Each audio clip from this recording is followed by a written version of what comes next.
I think he's not doing a good job. He's always been too late. I think he's got some problems. He's a knucklehead.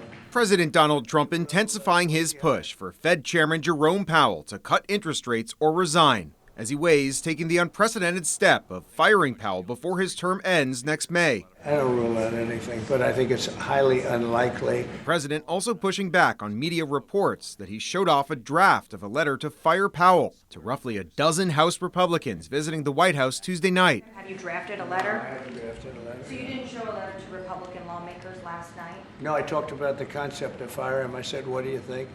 Almost every one of them said I should. But I'm more conservative than they are.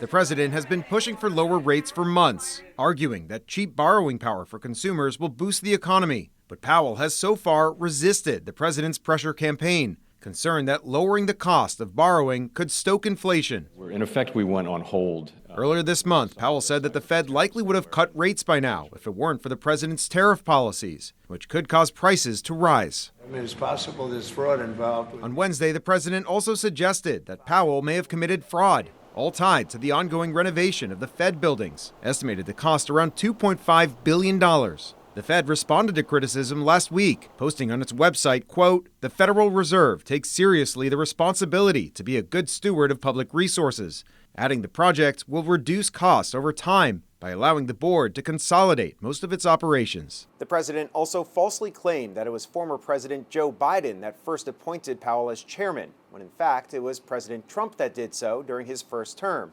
President Biden then gave him a second term. Reporting here in Washington, I'm Koslof, Spectrum News.